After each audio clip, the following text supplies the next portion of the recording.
welcome to Legally Speaking with me, Tarun Nangia. Our topic for today is Supreme Court judges from the bar. In India, we have seen increasingly in the recent times a lot of seniors who've put in a good 25, 30 years of practice, but still as young as 58, 59, have shown an increasing tendency to take up a career on the bench. And I would frankly admit this was much lesser earlier. Earlier, of course, if an advocate had a roaring practice, that was more of a chance that he would say, okay, a career on the bench is not for me. I have a very good practice. So we, in fact, some of the finest minds who could have been on the bench were not on the bench because they thought, okay, why to give up a practice? But now I think as our democracy is maturing, institutions are maturing, we see that change. And this is what, when we talk to a lot of senior advocates and say, okay, I am open. If there is an opportunity, I would like to serve on the bench for 4 or 5 years. And would, of course, what you write through judgments, you also go down in history. And these kind of things are changing. So what is this change exactly? Of course, the recent elevation, as we know, was of Justice P.S. Narasimha. He was a senior advocate at the bar and now he's a judge. He'll have a 7-year-long tenure. He'll serve as a Chief Justice of India. I don't know for how many months, but the tenure is quite less. But nevertheless, that's a good long stint. So let me introduce you to my panel first. I have with me Senior Advocate Pinky Anand. I have with me Senior Advocate Siddharth Bhatnagar. I have with me Senior Advocate Chinmay Pradeep Sharma. I have with me Senior Advocate Saurabh Kirpal. I have with me Tahira Karanjawala from Karanjawala and Company, one of India's leading litigation law firms. Let us first begin with Ma'am Pinky Anand. Can you set us the tone of this show with your opening comment on this issue? Do you see this increasing tendency of senior advocates wanting to join the bar? I must say, Tarun, you picked up a good theme. Ultimately, the question is, it has long been sought after that, lawyers and senior advocates with a good practice and mature professional capacities engage themselves in the rule of law in the judicial field. But yes, by and large, it wasn't happening. So the trend that you were talking about of senior advocates today giving up their roaring practices, giving up their very lucrative practices, giving up even the so-called fight of litigation as it is, and engaging themselves in the rule of law by coming into the judiciary is something which is actually highly commendable and something which you're noticing a trend towards. And this is not only the direct elevations we are talking about. We're talking about generally people from across the bar coming into even the high courts and various other high courts all over the country. So really speaking, it's a commendable situation because honestly, I believe that lawyers who engage and have engaged in practice are well aware of the obstacles, the paths that lead up, it goes down a crazy path. You understand what litigation is about. You understand what law is about. You understand the practice of law as it is about. So to come into that position from a lawyer to a judge and to decide that issue accordingly with that complete perspective, honing your skills throughout is something which is very desirable. And yes, today you are finding people wanting to serve the democratic fabric of the country by working as judges and not only making money or otherwise engaging themselves in personal life. So it's something, and we've got the best talent. If you look back, the 9 judges who came into the Supreme Court, starting from Justice Sikri, the first one over, and of course the last one being Justice Narasimha. I've had the pleasure, as you know, of working with Narasimha as an additional Solicitor General, and indeed extremely charming, if I may say that for a lawyer, but in addition a human and a humane person. And you find that across the board with most of the people that we've engaged with. You talk about Justice Hima Kohli, you talk about Justice Indu Malhotra. I mean, if you see that caliber of people who come there and they're able to achieve milestones in the legal fabric. Point well taken. I'll go to Mr. Saurabh Kirpal at this point. What is your view on this new trend where we are seeing direct Supreme Court elevations from the bar? Hi, Tarun. Well, it is sort of a new trend, but it isn't in one way. In as much as one of the first most well-known Chief Justices of this country, Justice Sikri, was a direct appointee to the bar. And he was part of the bench that gave a whole lot of very controversial judgments. The Keshavananda Bharati judgment, the Cooper judgment. He was fiercely independent. And which is why when the supersession of judges happened, even though he was Chief Justice and was going to retire the next day, he still resigned one day in advance. So I think senior advocates bring with them, when they come to the bench, a certain degree of detachment, really. They've not been in the system, and therefore their way of thinking is very different. But as I said, this is not a new trend. Justice Sikri had started this. Yes, there was a large gap in the middle when you did not have appointments really from the bar. And that, I think, really was a functioning of the personnel who manned the collegium at that point of time. I think there was a view that you did not want to elevate people directly from the bar because that would dishearten judges from the High Court, because they also saw it as some kind of a career progression for themselves. But I think now that we have 34 appointments, which are the strength of the Supreme Court at 34, I think you can adequately cater both to the bench and to the bar. And maybe that is why the new trend has started, because judges and the collegiums now feel that, yes, we can bring enough chief justices from the High Court, but there will be scope for 2 or 3 people who will be judges directly from the bar, who will also carry with them some kind of institutional memory. Now, that's very important. You see, a judge who comes as chief justice to the Supreme Court and has been in his or her own High Court will not know the practice and procedure of the Supreme Court, how it functions, etc. And procedure is a very important part of law. As lawyers, we should know that. So they're not familiar fully always with what the procedure is. So when you have someone coming from the bar directly, they will bring with them the wealth of their experience and knowledge of how the Supreme Court functions. But in any case, I think it's a very good trend. It's a salutary trend. And I hope people who are offered do not refuse it, because just now people who have come and have accepted it, but I'm not entirely sure that's the full story, because I know of many people who have been asked who have not accepted it. So it's a trend that has started, but there's a long way to go. Also, he said that some senior advocates have been offered this position, but they have, in a sense, said, okay, no, we are happy practicing. In fact, I remember a chat with Gary Bourne of SIEC a few years ago, and he had that time highlighted that in India also things will change. You will see a lot of bright minds from the bar going to the bench, and you will see them on the bench in the coming years. And since then, actually, we've been tracking and seeing this change. So can there be a form of an unwritten understanding that at least say about 25% of Supreme Court appointments could be directly from the bar, as in senior advocates who are highly regarded across the spectrum, across the, in a sense, ideological side? Is that a possibility? I should get senior advocate Siddharth Bhatnagar. Do you think that there should be an understanding that, okay, 30% of all recruitments in Supreme Court could be directly from the bar? Thank you for calling me, Tarun. I don't think you can have a figure put to these appointments. As Mr. Kirpal rightly pointed out, from the mid-60s to, let us say, 2014, you had only 4 direct appointments to the Supreme Court. Although you're also right that many, very eminent senior counsel did not accept it. For instance, if Mr. Palkiwala had accepted it, he might have been Chief Justice for 10 long years. Many people did not accept it. Now, coming to the question of this informal quota, etc., I don't think it is in the fitness of things to have any such quota. Today, we have 3 judges presently serving who are directly elevated from the bar. So that represents about less than 10% of the strength of the court. But it is a welcome thing to have people from the bar directly elevated, apart from the reasons already given. Please understand that our Supreme Court has one of the widest jurisdictions of any Supreme Court in the world, of any apex court in the world. And we have been, the founding fathers thought of our court as being a people's court, in the sense that people can approach the Supreme Court. The citizenry has that right more than any other apex court. Perhaps, of course, that also leads to problems of too many frivolous cases, but that's another aspect. And in that, it is always desirable to have diversity in the bench itself. One facet of that diversity is, of course, the various High Court Chief Justices and senior judges who come to the Supreme Court. They bring with them that diversity and experience from various High Courts. And an equal facet of that is direct elevation from the bar. Now, from 2014, we've had 5 such elevations. I think we will see more, but it is very important also to have those elevations from the bar, because they bring with it the Supreme Court experience, as Mr. Kirpal pointed out, procedure of the Supreme Court, and also their experience as practicing senior counsel in the court over several decades.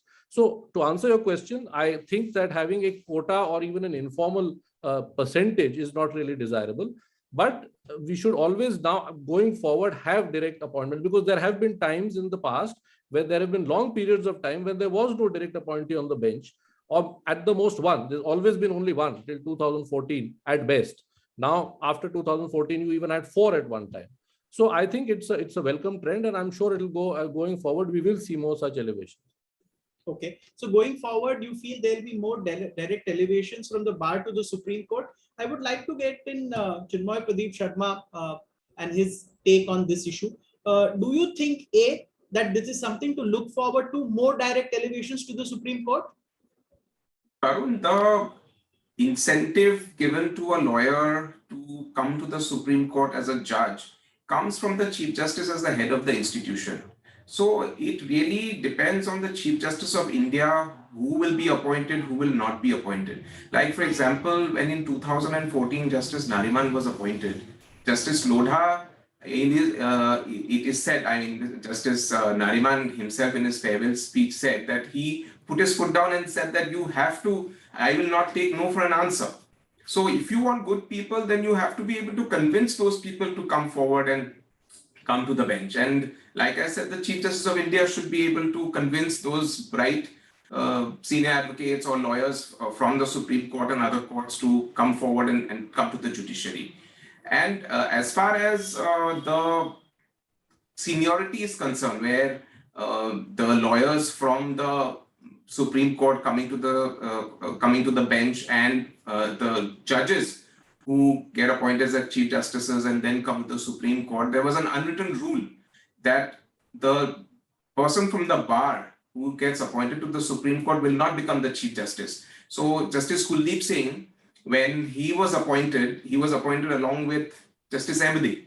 So there, Justice Ahmadi, because he was from the bench coming to the Supreme Court from the High Court, so he was sworn in first and Justice Kuldeep Singh came second.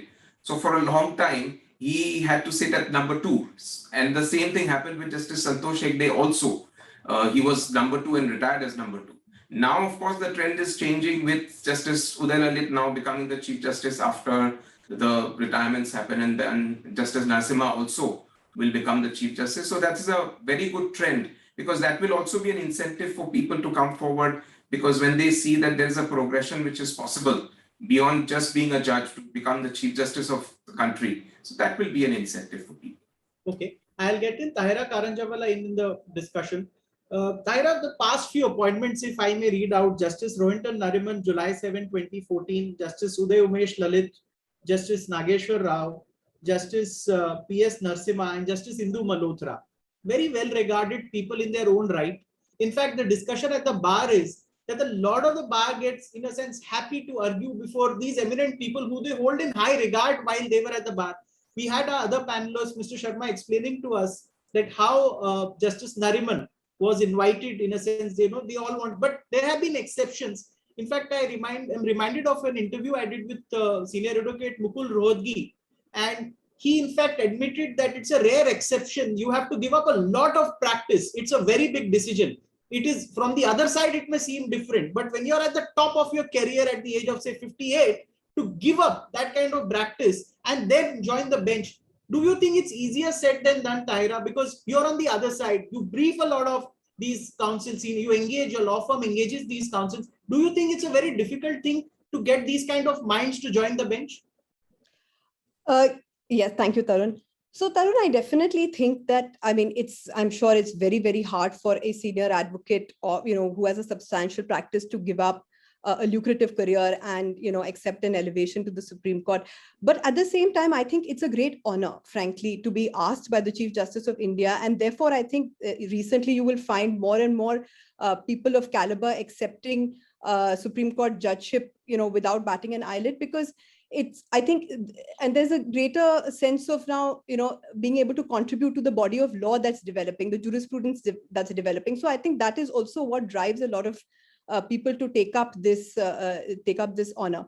And of course, as you said, that it's for people of the junior bar, it's always comforting to see people who you may have briefed or worked with getting elevated to the Supreme Court, because that comfort level is there. At the same time, they are much more hard on the bar. I feel. I think they are less indulgent of any sort of dilatory tactic or trying to be clever by half. So I think that experience that comes from working and practicing in the Supreme Court and arguing every day, I think that is the wealth of experience that they bring to the bench, and also keep the bar in check. Okay, good point. I'll get Senior Advocate Pinky ma'am here. Ma'am, I want to ask you there, when we spoke of this unwritten quota system, now in my interactions with so many people from the judiciary, they say it's all actually understood, which area, which state, how many from how many, everything is discussed. So in a sense, can there be a consensus on having a large number of people from the bench directly from the bar to the Supreme Court? Is that possible in India, or do you think no, the current system where high court based elevations happen, that will continue to dominate without a chance, or there may be very few Justice Nariman or PS Narasimha, very few people will now be elevated, or this is set to change? Tarun, I honestly, if you ask me, I do feel that the current system seems to be working reasonably well. I'm not saying there can't be more, and I'm not saying that there shouldn't be enhancement, but at the same time, you do have people who've taken on the judicial process or the judicial route for their lives, and that there are people who've chosen law as a profession. So when you have a professional life, that is one part of it. And when you're actually judging and deciding people's fates and the country's fate, you are on another aspect. So there is a different concept altogether. So this going from one to the other is one part of it. So you can, and there are exceptional people who've been chosen for that path, and really each and every one of them is outstanding. But to make that the rule or the more dominant position or even the more equivalent position, to my mind, would not be fair. I think people who've gone down the judicial route as an avocation is something which should be considered as such, and the other part as such as an exceptional situation where people of high caliber are taken into this field directly and put there, because you do want the wealth of experience. You don't want to forego it. At the same time, you don't want to lose the balance either. Okay, point well taken. One last comment from Senior Advocate Saurabh Kirpal. Suddenly 5 appointments in the past 7 years directly from the bar to the Supreme Court. Is it indicative of a trend in your view, or it just happened? You're not audible. Yeah, well, it is sort of a trend. And I gave you the reason of it earlier, is that a lot of the appointments depend on the Chief Justice and what they wish to do. But once the strength of the Supreme Court becomes big enough to allow direct appointments to happen, Chief Justices are therefore inclined to start appointing from the bar. Now, why is that the case? You must understand that the only court in this country is not the Supreme Court. We have a large number of high courts also, where you want excellent appointments, right? Because that is the first interaction a citizen has with the court. So we want excellent people to become judges in the high courts. Now, one other incentive you have to give up your lucrative practice in the high court as a senior advocate and become a judge of the high court is your possible career progression to the Supreme Court, right? You feel that if I'm there long enough, I'll come to the Supreme Court and be able to do some good. And that is why people accept at the high court level. Now, if you start having very large numbers of people directly appointed in the Supreme Court, age 58 and so, the incentive for people to become judges of the high court will be diminished. And while there are 34, they might have 10 great judges from the bar. Of those 34, of the balance 650 judges of the high court, the quality, I think, unfortunately, will suffer if you have some kind of very large quota. So I think this trend is correct. This is not a question of tokenism or one or two here or there. This should always be a case of merit. The people who have been appointed have been exceptional. And that's what it should be. It should be an exception. The way you should choose exceptional people for the High Court, you should choose exceptional people for the Supreme Court. If at one point of time, there are 10 amazing lawyers who wish to become judges, who accept it, so be it. But that can't be a thumb rule, one way or the other, that no matter what, we will appoint X number of people, or that this will become a trend and this will always happen. It has to be dealt with on a case-by-case situation. You know, it's been very famously said that the life of the law is experience, not logic, right? So you let the Chief Justice and the collegium of any point of time decide what the need of that particular time is, and you leave it to their wisdom. And that's how would I say it? Today we'll got into part 1 of this episode on judges from the bar. Indeed, this 5 appointments that happened from 2014 was indicative of a trend. And of course, it's the government and the judiciary, because the judiciary definitely consults the government of the day on these appointments. So it's not without the government's, in a sense, tacit approval that let's have more direct recruitments from the bar.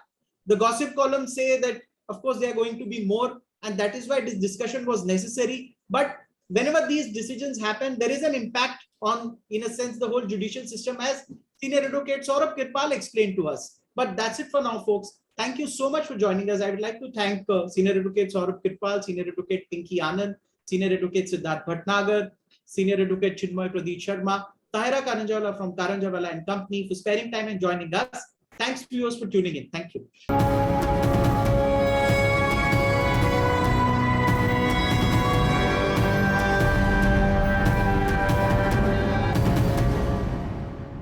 For more such videos, subscribe to the NewsX YouTube channel, hit the bell icon.